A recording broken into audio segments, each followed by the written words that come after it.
அத்தியாயம் 4. சரவணனுக்கு நடந்த துரோகம், அவனை ஒதுக்கின அன்பான தோழி அப்படின்னு அவனோட வாழ்க்கையில நடந்த சோகத்தை மொத்தமா பசுபதி தாத்தா கிட்ட சொல்லி முடிக்கிறான். பசுபதி தாத்தா அது எல்லாத்தையும் கேட்டுட்டு ஒரு சிங்கத்தோட கர்ஜனை போல சிரிக்கிறாரு. அவரோட சிரிப்பு சத்தம் அந்த இடம் முழுக்க எதிரொலிக்க, சுத்தி இருந்த இடம் எல்லாம் மறைஞ்சு போக, இட்லி கடை பாட்டி யாருமே அவனோட கண்ணுக்கு தெரியல. அவனோட கண்ணுக்கு தெரிஞ்சதெல்லாம் ஒரு பரதேசி மாதிரி கையில தடியோட ஆடிக்கிட்டு இருந்த பசுபதி தாத்தா மட்டும்தான். இடம் முழுக்க விபூதி வாசம் அடிக்க தாத்தா ஆடிக்கிட்டே சொல்ல ஆரம்பிச்சாரு. நான் கொடுத்த உடம்ப நானா எடுத்துக்கிற வரைக்கும் அழிக்க உனக்கு எந்த உரிமையும் இல்ல. நீ தேடிக்கிட்டு இருக்கிற விஷயம் உன் பக்கத்துலதான் இருக்கு. அத நீதான் புரிஞ்சுக்காம ஒதுக்கி வச்சிருக்க. உனக்காக அந்த உயிர் தன்னையே இழக்க கூட தயங்காது. கைவிட்டுறாத. வலி, பிணி, துன்பம் இதெல்லாம் கொஞ்ச காலம்தான். எல்லாத்தையும் மனசார ஏத்துக்கிட்டு கடந்து வா. வாழ்க்கை உனக்கு வேற பக்கத்தை காட்டும். கூட்டுக்குள்ள இருக்கும்போது செத்துருவோமோன்னு நினைக்கிற எந்த புழுவும் கடைசி வரைக்கும் பட்டாம்பூச்சி ஆகாது. நீ இந்த உலகத்துல தனியா இல்ல, நான் இருக்கேன். நீ தேடுற பொருள் உன் பக்கத்துலதான் இருக்கு. கெட்டியா பிடிச்சுக்கோ. தாத்தாவோட குரல் எதிரொலியா திசையெங்கும் அசரீரி மாதிரி கேட்டு மறைய, அவன் கண்ணு முன்னாடி இருந்த தாத்தாவும் மறைஞ்சு போறாரு. சரவணனுக்கு எதுவுமே புரியல. தாத்தா சொன்ன வார்த்தைகள் மட்டும் மனசுல பதிய, யாரோ திடீர்னு அவனோட கழுத்தை நெரிக்கிற மாதிரி உணர்வு. மூச்சு முட்ட வலியால துடிச்சவன் பதறி அடிச்சுக்கிட்டு எழ, சரவண ஹாஸ்பிட்டல் கட்டில இருக்கான். சுத்தி முத்தியும் பார்க்க அவன் ஹாஸ்பிட்டல்ல இருக்கிறது அவனுக்கு புரியுது. யாரோ சரவணனோட கையை இறுக்கமா பிடிச்சிருக்காங்க. அது வேற யாரும் இல்ல, விஷாகாதான். சரவணனுக்கு ஒண்ணுமே புரியல. இட்லி கடையில இருந்து எப்படி இந்த ஹாஸ்பிட்டல்ல தாத்தா எங்க போனாரு?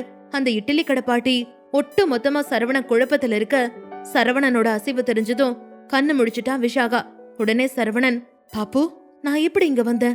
அங்க ஏறிக்கிட்ட தாத்தா சொல்ல வர்றத முழுசா சொல்ல முடியாம அவன் தத்தளிக்க, ஆனா விஷாகா அவனை தீயா முறைச்சுக்கிட்டு இருந்தா.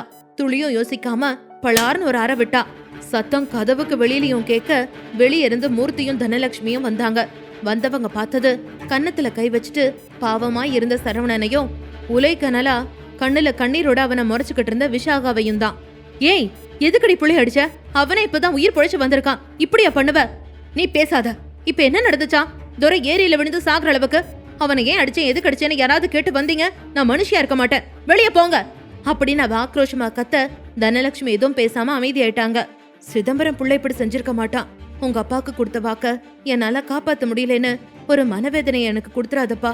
உருக்கமா அதை மட்டும் சொல்லிட்டு மூர்த்தி வெளியில போக, கூட தனலட்சுமியும் அமைதியா வந்துட்டாங்க. இப்ப அந்த அறையில வெறும் அமைதி மட்டும்தான். வாய் எதுவும் திறக்காம சரவணன் இருக்க, மனசுல ஒரு சில கேள்விகள். அப்ப நான் ஏரியில விழுந்துட்டேன், அப்புறம் எப்படி இந்த தாத்தா பாட்டி யார் என்ன காப்பாத்தினது அப்படின்னு பல எண்ணங்கள் அவனுக்கு. அதை கலைக்கிற வண்ணமா, எதுக்கடா என்ன விட்டு போனேன்னு நினைச்ச? உனக்கு ஏதாவது ஆச்சுன்னா நான் இருக்க மாட்டேன்னு உனக்கு தெரியும்ல. அப்புறம் எதுக்கு இந்த மாதிரி? எதுக்கடா தற்கொலை பண்ணிக்க போன?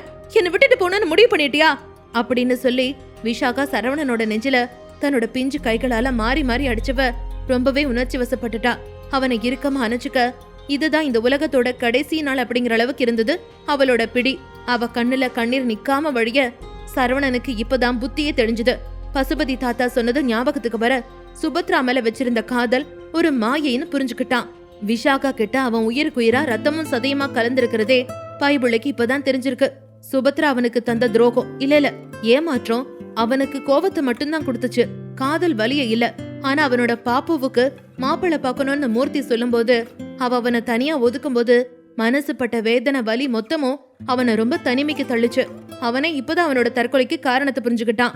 அவன் அணைச்சுக்கிட்டு இருந்த பாப்பு விசும்பிக்கிட்டே தூங்க போக, அவளோட தூக்கம் கலையாம அவன் படுத்துக்கிட்டு இருந்த படுக்கையிலே தூங்க வச்சுட்டு வெளியில வந்தான் புது சரவணன். அவன் வெளியில வரத பார்த்ததும், சரவணா நீ ரெஸ்டடு, எதுக்கு இப்ப வெளியில வந்த? விஷாகா எங்க? அவ தூங்குற அங்கிள். நம்ம கம்பெனி பார்ட்னர்ஸோட ஒரு மீட்டிங் அரேஞ்ச் பண்ண முடியுமா இன்னைக்கு 1 hourக்குள்ள? சரவணா எப்படி முடியும்? உன்னோட உடம்பு கண்டிஷனுக்கு ரெஸ்டடு. எதுவா இருந்தாலும் 2-3 நாள் கழிச்சு வச்சுக்கலாமே. இல்ல அங்கிள், நான் நல்லா தான் இருக்கேன். நல்ல விஷயத்த தள்ளி போடக்கூடாது. உடனே அரேஞ்ச் பண்ணுங்க. ஒரு சின்ன வேலை, அதை முடிச்சுட்டு உடனே வரேன் அப்படின்னு சொல்லிட்டு சரவணன் அங்கிருந்து போக, மூர்த்தி அவனை கூப்பிட்டது காத்தோட கரைஞ்சு போச்சு. சரவணன் நேரா போய் நின்னது சுபத்ரா தாங்கியிருந்த அடுக்குமாடி குடியிருப்புக்கு தான். அவ வீட்டுக்கு முன்னாடி நிக்க, கதவை திறந்த சுபத்ராவிற்கு ஒரே அதிர்ச்சி. சரவணா அங்க வந்தத அவ துளி கூட எதிர்பார்க்கல. சுபத்ரா, நீ இப்ப இங்க என்ன ஏதாவது அப்படின்னு பயத்தோட அவ பேச, பயப்படாத, நான் கொடுத்த எதையும் உன்கிட்ட இருந்து திரும்பி வாங்கிட்டு போக வரல. உன்கிட்ட நன்றியும் ஒரு சின்ன விஷயத்தையும் மட்டும் சொல்லிட்டு போக வந்தேன். அவ என்னன்னு தெரியாம முழிக்க சரவணன் தொடர்ந்தான். பெருசா எதுவும் இல்ல. என்னோட விலை மதிப்பில்லாத பொக்கிஷத்தை கண்டுபிடிக்க உதவுனதுக்கு ரொம்ப ரொம்ப நன்றி. அது என்னன்னு கேக்குறியா? என்னோட பாப்பு. ஒரு பொருள் நம்ம கிட்டயே இருக்கும்போது அதோட அருமை புரியறதே இல்ல. அது நம்மளை விட்டு போயிருமோன்னு பயம் வருதுல்ல, அன்னைக்கு அதோட வேல்யூ ரொம்ப பெருசு. நான் புரிஞ்சுக்கிட்ட என்னோட விலை மதிப்பில்லாத பொக்கிஷம் யாருன்னு. உன்னை காதலிச்சது இந்த ஃபெஸ்டிவல் டைம்ஸ்ல சீப்பா கிடைக்கிற ரிமோட் கார் மாதிரி வீட்டுல என் கூட விளையாட ஒரு ஆள் இருக்கும்போது உன்னை வாங்கி நல்லா ஏமாந்துட்டேன் சுபத்ரா. என்னை ஏமாத்தின உன்னை பழி வாங்கணும்னு எனக்கு எண்ணமே வரல. ஏன் சொல்லு? ஆஃப்டர் ஆல் நீ ஒரு மனுஷி தானே. தாசி கூட தன்னோட உடம்ப வித்தாலும் மனசுக்கு பிடிச்சவனை தவிர வேறவனுக்கும் தன்னோட காதல வைக்க மாட்டா. ஆனா நீ அப்படி செஞ்ச. ஏன்னா ஆஃப்டர் ஆல் நீ ஒரு மனுஷி தானே. இனிமே என் கண்ணு முன்னாடி வந்துடாத. நான் உன்னை மன்னிச்சிட்டேன். சரவன் அவளோட பதில கூட எதிர்பார்க்காம நேரா ஆபீஸ்க்கு கிளம்பி போயிட்டான். சுபத்ராவுக்கு அவனோட மன்னிப்பே பெரிய தண்டனை. தான் வருங்காலத்துல அதை அனுபவிக்காம இருக்கவா போறா?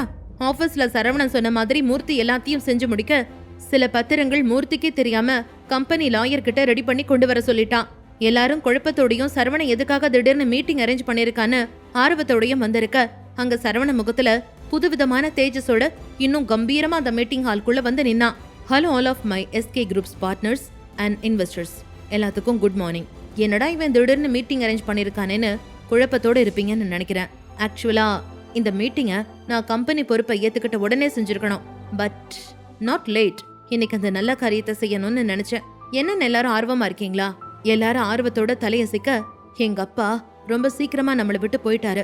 இந்த கம்பெனியும் நானும் எந்த ஒரு சப்போர்ட்டும் இல்லாம நிக்கும்போது கம்பெனிக்கு துணையா கோவர்தன மலைய தாங்கி நின்ன கிருஷ்ண மாதிரி இந்த கம்பெனியையும் என்னையும் தூக்கி இவ்வளவு பெரிய இடத்துக்கு கொண்டு வந்து விட்ட இந்த கம்பெனியோட விசுவாசி எனக்கு இன்னொரு அப்பாவா இருந்தவரு மூர்த்தி அங்கிள். அவருக்கு நன்றி கடனை வெறும் வார்த்தையால சொன்னா நல்லா இருக்காது. அதனாலதான் இந்த கம்பெனில அவர் உழைச்சதுக்கான சன்மானமா இந்த மகனோட அன்பு பரிசு நம்ம கம்பெனியோட ஷேர்ஸ்ல 20% அவரோட பேர்ல எழுதி வச்சுட்டேன். சரவணன் சொன்னதை கேட்டு அங்கிருந்த பல பேர் மூர்த்திக்காக சந்தோஷப்பட்டாங்க. அவரோட நல்ல குணம் தெரிஞ்சு. ஆனா பொறாம பிடிச்சவங்களும் இருக்கதானே செய்வாங்க. என்னதான் ஒரு மனுஷன் உழைச்சாலும் தனக்கு கிடைக்காதது இன்னொருத்தனுக்கு கிடைக்கும் போது வைத்தறிச்சல் படதான் செய்வாங்க. மூர்த்திக்கு சரவணன் சொன்ன விஷயம் ரொம்பவே ஆச்சரியமா இருந்தது. கூடவே அதிர்ச்சியும். அவருக்கு கண்ணுல ஈரமும் கூட. சரவண அவர் அப்பா ஸ்தானத்துல வச்சதுக்கு. சரவணா, என்னது இது? எதுக்குடா இந்த மாதிரி? எனக்கு அதெல்லாம் எதுவும் வேண்டாம். என்ன அங்கிள், பையன் கொடுத்தா வாங்கிக்க மாட்டீங்களா? நீங்க மேல வச்சிருக்கிற பாசத்துக்கு இதெல்லாம் ஒண்ணுமே இல்ல. எதுவும் பேசாதீங்க. ஓகே கைஸ், இன்னொரு நல்ல விஷயம். நம்ம கம்பெனில வர ப்ராஃபிட்ல 20% அப்பா அம்மா இல்லாம கஷ்டப்படுற அனாதை பசங்களுக்கு போய் சேரணும் அப்படிங்கிறது என்னோட விருப்பம். அதனால அதுக்கான வேலைகளை சீக்கிரமா யாராவது ஒருத்தர் தலைமை தாங்கி நடத்தினா நான் சந்தோஷப்படுவேன். அவ்வளவுதான். மீட்டிங் முடிஞ்சிருச்சு. வாங்க அங்கிள் போலாம். உங்க பொண்ணுகிட்ட ஒரு விஷயம் பேச வேண்டியது இருக்கு. சரவண மூர்த்தியை கூட்டிக்கிட்டு ஹாஸ்பிட்டலுக்கு போக அவன் வரத பார்த்ததும், டே லூசு, எங்கடா போன? நான் தூங்கின உடனே விட்டுட்டு போயிட்ட. உன்னை டாக்டர் நல்லா ரெஸ்ட் எடுக்க சொன்னாங்க தானே? சொல்ற பேச்சே கேட்க மாட்டியா? இப்ப எங்க போன? என்ன கல்யாணம் பண்ணிக்கிறியா பாப்பு? திடீர்னு சரவண அப்படி சொன்னதும் அவ ஒண்ணுமே புரியாம மலங்குன்னு முழிக்க மூர்த்திக்கும் தனலட்சுமிக்கும் ஒரே அதிர்ச்சி. அவங்களும் குழப்பத்தோடு இருக்க, ஒன்னுதான் பாப்பு கேக்குறேன், என்ன கல்யாணம் பண்ணிக்கிறியா? தழுதழுத்த குரலோட. அப்ப சுபத்ரா, சுபத்ராவை தானே நீ காதலிச்ச? இல்ல, நான் சுபத்ராவை காதலிக்கவே இல்ல. சின்ன வயசுல இருந்து உன்னதான் ஒவ்வொரு நாளும் காதலிச்சிருக்கேன். அது எனக்கே செத்து பொழைச்சதுக்கு அப்புறம் தான் புரியுது. உன்னோட அப்பா உனக்கு கல்யாணம் பண்ண போறேன்னு சொன்னப்ப என்னோட காதல் முதல் முறையா வெளிவந்துச்சு. அத கேட்டதும் உன்னை பார்க்க வந்தேன் பாரு. அப்ப நீ என்ன ஒதுக்கினப்ப காதலோட வலினா என்னன்னு எனக்கு அப்பதான் பாப்பு புரிஞ்சுது. நீ இல்லாம இந்த வாழ்க்கை சத்தியமா ஒண்ணுமே இல்ல. நீ எனக்கு அம்மா மட்டும் இல்ல, தோழி, காதலி, அப்பா, மூச்சு காத்து, உயிரை எல்லாமே நீதான். வாழ்க்கை முழுக்க என் கூடவே இருக்க நீ தயாரா இரு பாப்பு. சரவன் அவனோட காதலை வெளிப்படுத்த பனியா உருகி போயிட்டா நம்ம விஷாகா. எதுவுமே தனக்கு சொந்தமானது இல்லைன்னு சாக போன சரவணனுக்கு இப்ப மொத்த உலகமும் அவனோட அணைப்புக்குள்ள தஞ்சமாயிடுச்சு. மூர்த்திக்கும் தனலட்சுமிக்கும் அவங்க 2 பேரும் ஒண்ணு சேர்ந்ததுல ரொம்ப சந்தோஷம். ஆனா சரவணனுக்கு இன்னும் விளங்காத ஒரு விஷயம் மனசுக்குள்ள போட்டு உறுத்திக்கிட்டே தான் இருந்துச்சு. அது அந்த நோய்வாய்ப்பட்ட தாத்தாவும் இட்லி கடை பாட்டியும் தான். நாட்களும் அதன் போக்குல போக சரவண அவனுக்கு கிடைச்ச மறுபிறவிய இன்னும் மதிப்புள்ளதா மாத்திக்கிட்டு இருந்தான்.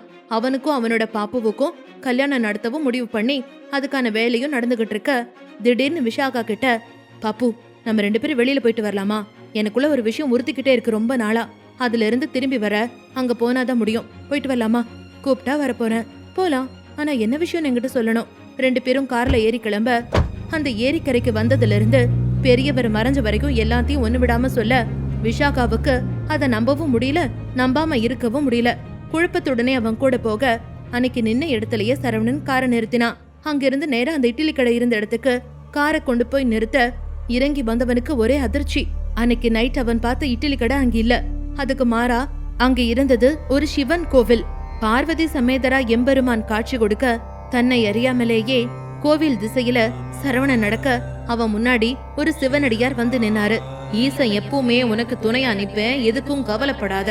கஷ்டம் கொடுக்கறவனே அதுக்கான வழியையும் காமிச்சு கொடுப்பான். ஓம் நமச்சிவாய. அது சொல்லி முடிச்சு சரவணன் கையில தங்கச் சங்கிலிய அந்த அடியார் திணிச்சிட்டு போக அத பார்த்த சரவணனுக்கு ஒரே அதிர்ச்சி. அந்த சங்கிலி அவனோடதுதான். அந்த சிவனடியாரும் நிக்காம அங்கிருந்து கிளம்பி போக சரவணனுக்கு எல்லாம் புரிய ஆரம்பிச்சுது. அன்னைக்கு இரவு சரவணன் தண்ணிக்குள்ள விழுந்துட்டான். காப்பாத்தினது இந்த சிவனடியார் தான். ஆனா அவன் பார்த்த பசுபதி தாத்தா பிட்டுக்கு மண் சுமந்த பரமசிவனையும் பசிக்கு இட்லி கொடுத்த பாட்டி பார்வதியையும் தான்.